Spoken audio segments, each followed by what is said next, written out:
What is your favorite animal? In the animal kingdom, if you had to choose one animal, what animal do you believe represents or is a reflection of who you are? Today, I want to talk about an animal that we all know about. And I want to share from the behavioral patterns of this unique animal, how we all have the same quality in each and every one of us. And for some of us, yes, it lies a bit dormant. And for some others, it's a lot more visible. And I want to talk about how you can start behaving like the person you really are. In the animal kingdom, we have a number of animals that are considered to be amongst the great four or five. You have the lion, you have the rhino, you have the elephant, I believe the hippopotamus, I'm not really sure. And I think the tiger or the leopard, one of them. But what I want to talk to you about today is the lion. The lion is not the biggest animal in the animal kingdom.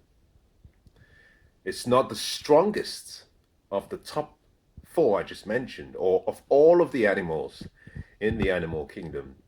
It's not the fastest of all of the animals.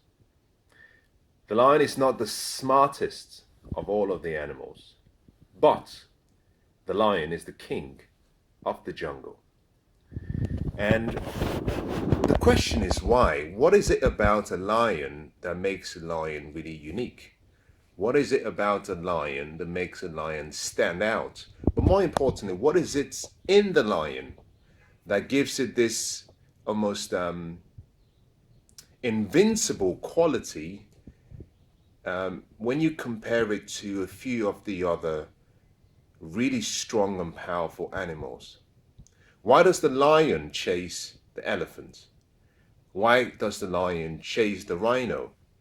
As small as it might be compared to these other animals, it's still able to create a level of fear that makes the other animals in the kingdom tremble. The reason for all of that comes down to one quality. One quality that I think if you understand this and if you're willing to apply it in your life, and if you're willing to consistently work on it, it can change your life. It can take you from a place of mediocrity or a place of being average or a place of conformity to a place of true leadership, a place of true mastery and excellence, where you start to allow your best gifts and talents and skills start to show and shine so the world can see the greatness in you. The lion has one very unique quality that supplements its attitude. And that is simply the lion understands who it is.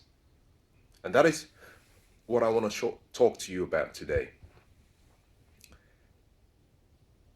To know who you are, it's important you also understand who you're not.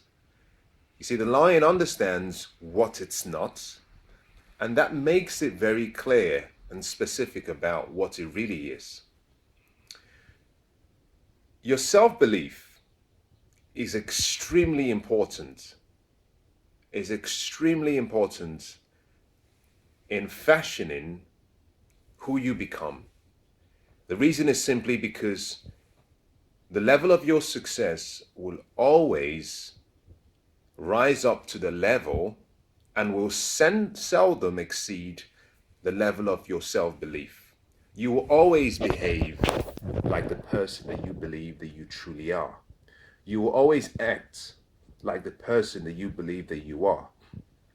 Self-belief is the foundation to creating a great personality. Self-belief is the foundation to creating a good future. The reason is simply because what you believe in decides who you become.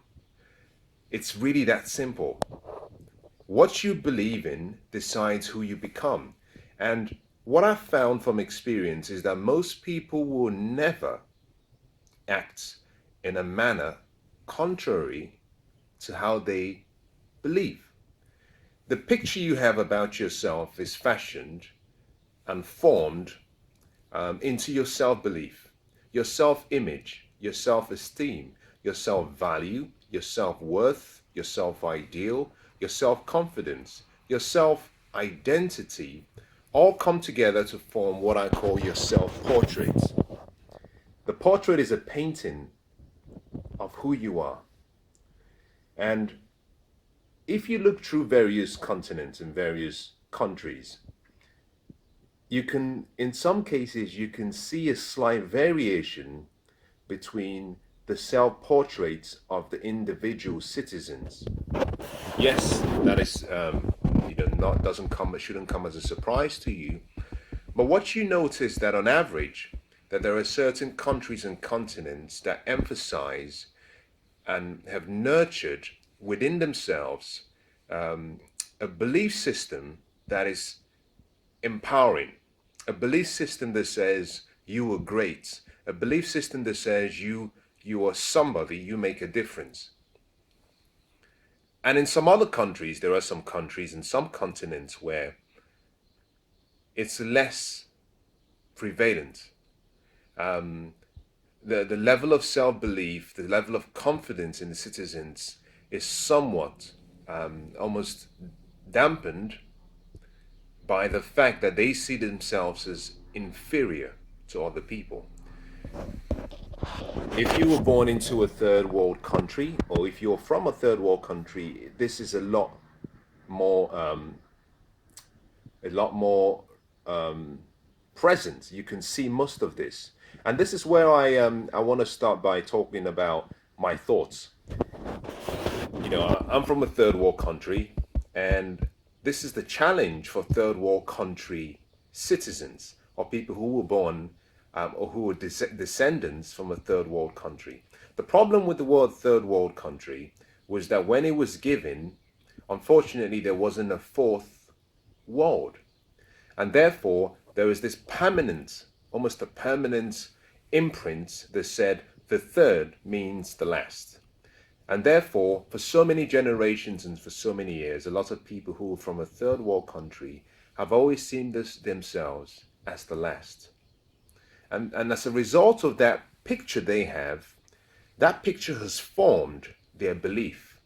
So you can see someone who is from a third world country who comes into a first world country, if that's what you want to define it as, but they still subconsciously, they still self-sabotage themselves, even when they get to the point where they're starting to succeed, where they, join a company and work their way up to a very high position.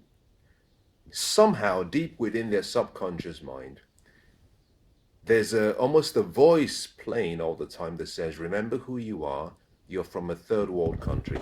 So I don't like the word third world country. I prefer to say that you're from a developing country. That's a little bit much better, rather than a third world, because there is no fourth. And if there is no fourth, it means you're always the last. And words are powerful because words, in a very, very interesting way, define who we are. The power of life and the power of death is in the tongue. What you say, the words you say, can create life.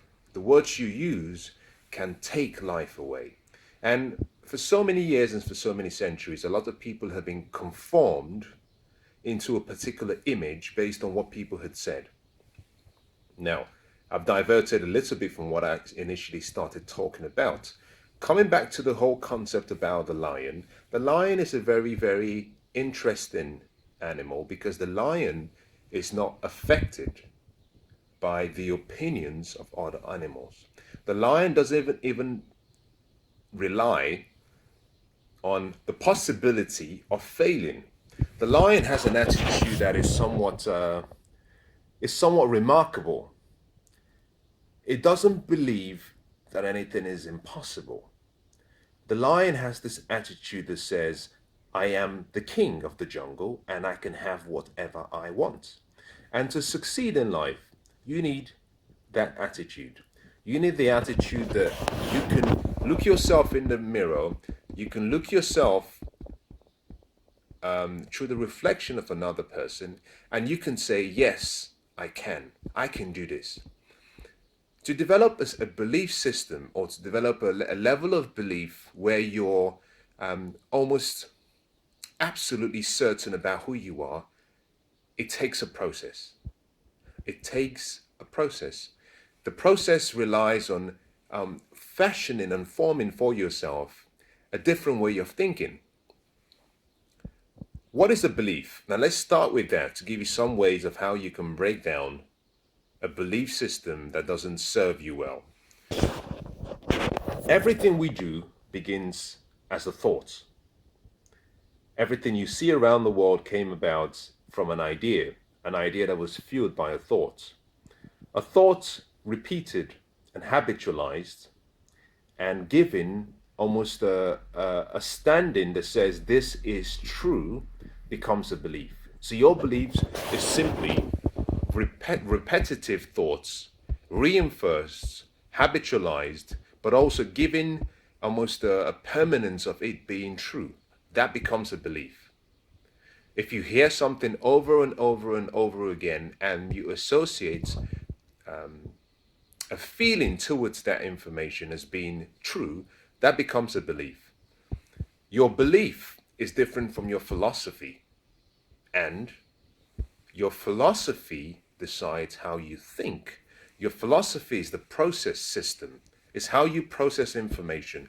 It's how you feel about yourself, how you feel about other people, how you feel about your present, your past, or your future. Your philosophy decides how you think. How you think will control how you feel. And therefore, through your philosophy, your emotions, based on how you feel, then reinforce a thought.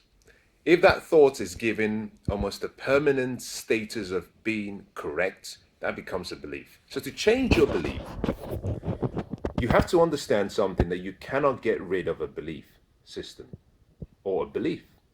You can't just displace a belief without having something to replace it with. The most important thing you have to understand is to change a belief, you have to displace an old belief for a new belief. But even displacing an old belief is very difficult, because one of the things we hold on to is our identity. And if there is a belief you have, or if there's a belief system that you've been used to, it's almost difficult to take that from anyone. And therefore, what you have to do is simply make room for a new belief. And then by repetitiously hearing and hearing and hearing the new belief, by repetitiously hearing and hearing and hearing those words that are supportive of the new belief system, you get to a point where you start to displace some of your old beliefs that are not serving you. A lion has a belief that it is the king of the jungle. And this attitude allows the lion to live like the king of a jungle. Now, each of us has that quality in us. We have the quality of a king. We have the quality of a queen. Having the quality means nothing if the potential or the ability associated with those qualities are not put to use. So one of the first things you have to understand is you already have the qualities of a lion. Your attitude, however, has to be formed and fashioned and shaped to help you become who you were born to be. And that needs you developing a philosophy, developing a thinking process that continues to reaffirm the truth about you.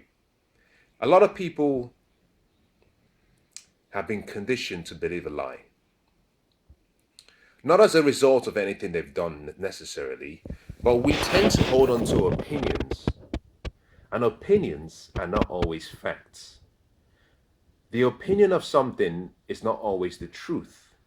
And you have to be able to distinguish between what is the truth, what is the fact, what is the opinion. And for so many people, we have almost we've almost settled for the opinions that people have about us. And as a result of that, we find ourselves accepting a self image based on someone's opinion about us. Now, why should someone's feelings and someone's opinion decide or affect how you feel and what you do and who you become? It's easy for me to ask that question, I know.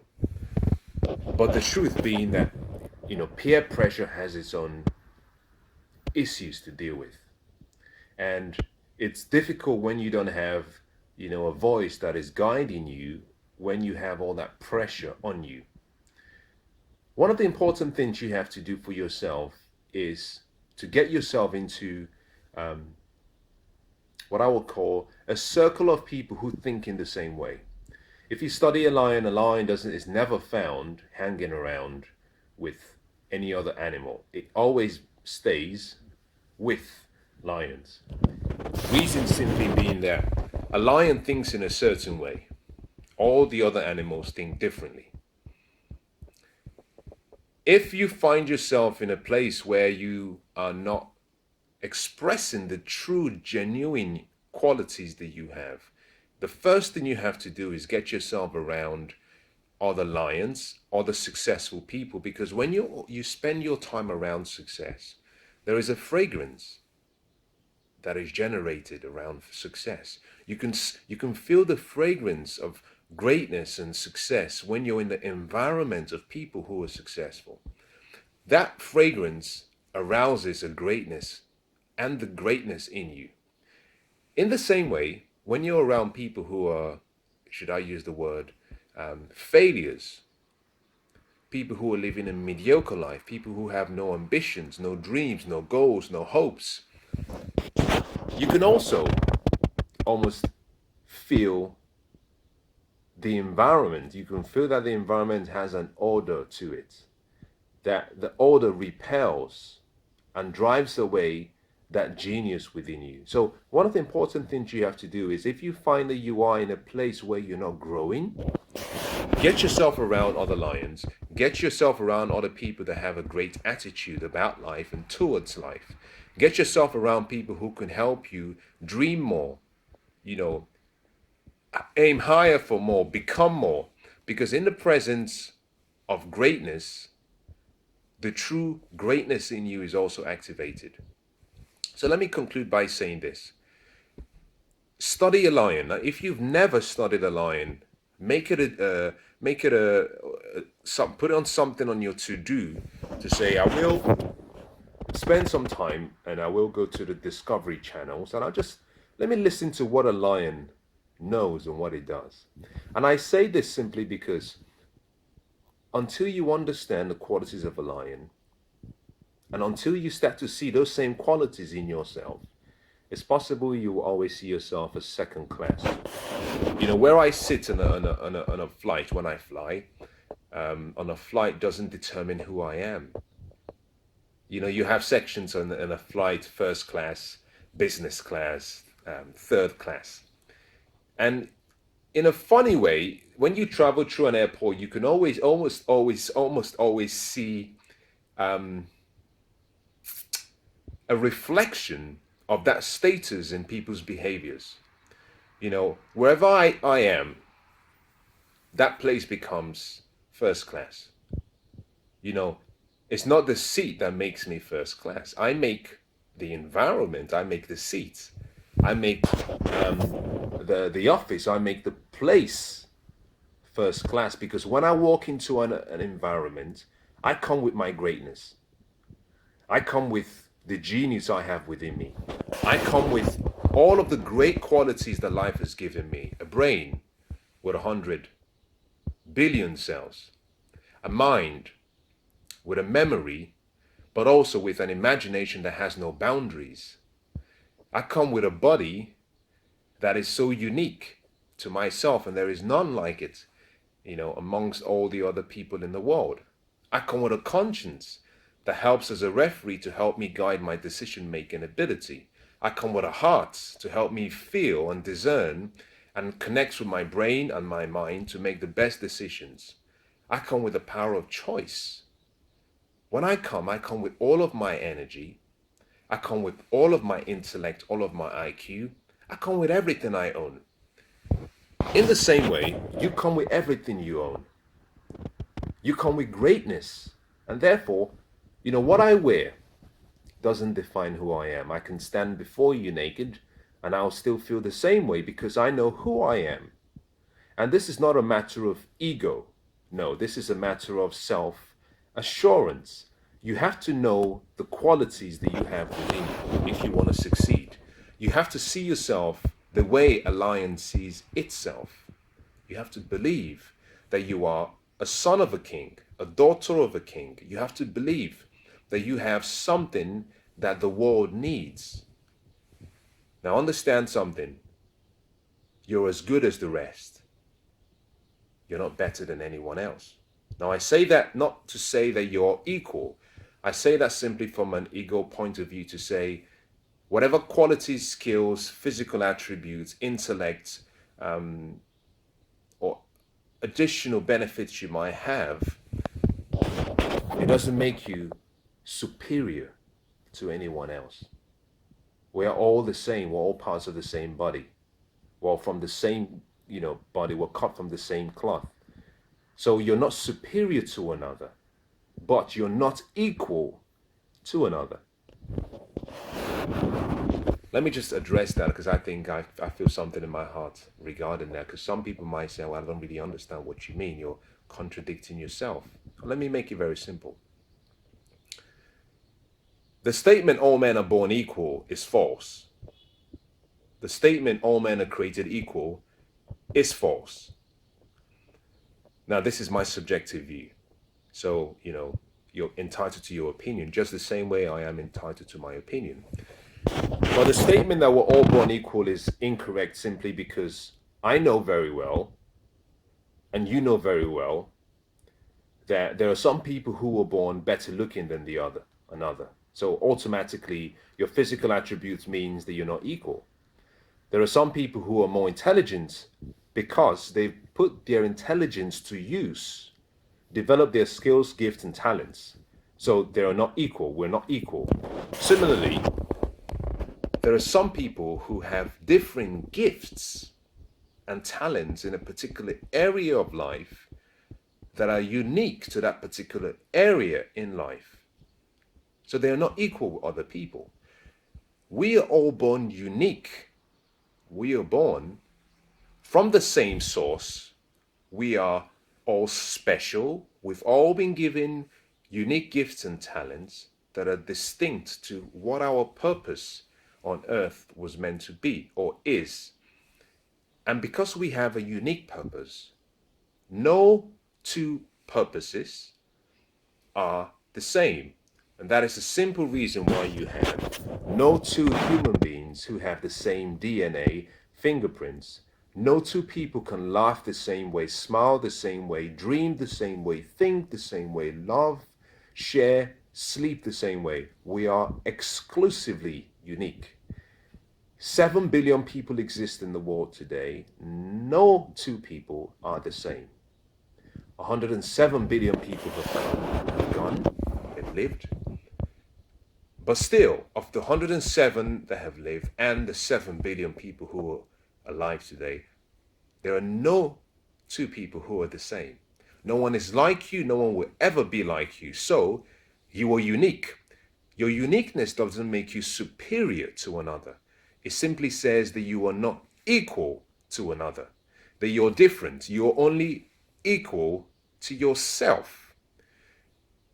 It's kind of like trying to compare apples with bananas. It just doesn't work.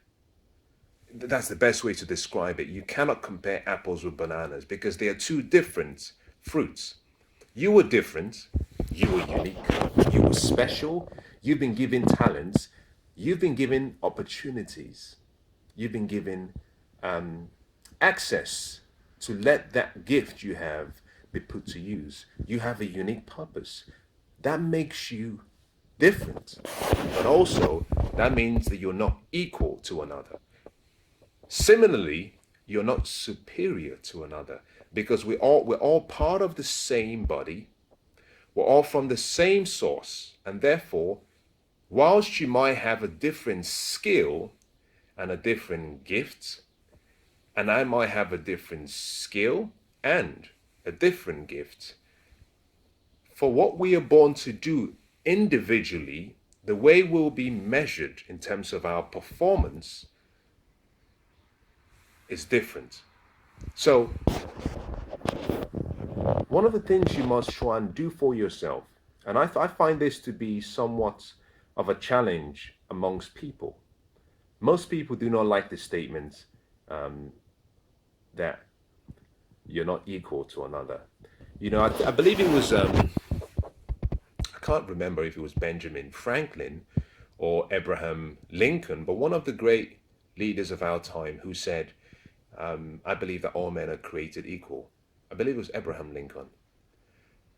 And that is a very incorrect statement because on every level, there is no equality, not in talent, not in beauty, not in intellect, not in understanding, not in wisdom, not in love, not in patience, not in emotion, not in any area you can think about in life. We are different. And this is what I want to say. Until you start to embrace that difference, until you start to see that the difference that we all have is what makes us unique. Until you start to embrace that, you will always conform to another. You will always see yourself as other people see you. You will always behave like the image that you believe you are. Until you see yourself as different, you will never celebrate what makes you unique.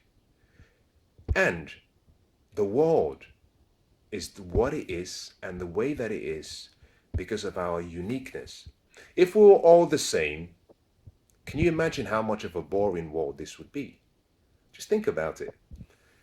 We're all different. We all have different gifts. And you have to start embracing that difference you have.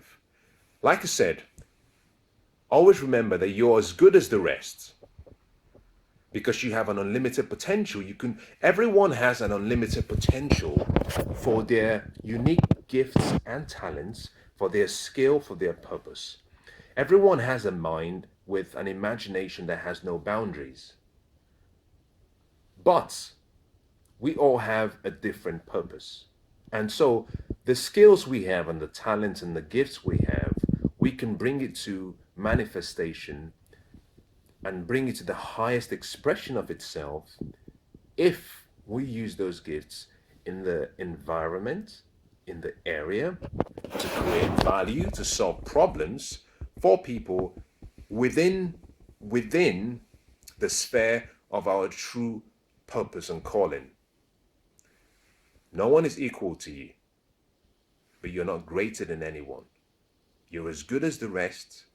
You're no better than the rest. And that comes from an ego point of view. So no matter how good you might think you are, remember this. Nature hides most of its best treasures in unexpected places. Nature hides most of its best treasures in unexpected places. And I've found from my experience that it hides most of its treasures in people. So someone who you think is no good probably has something that will blow your mind away. You're not better than anyone else. You are different.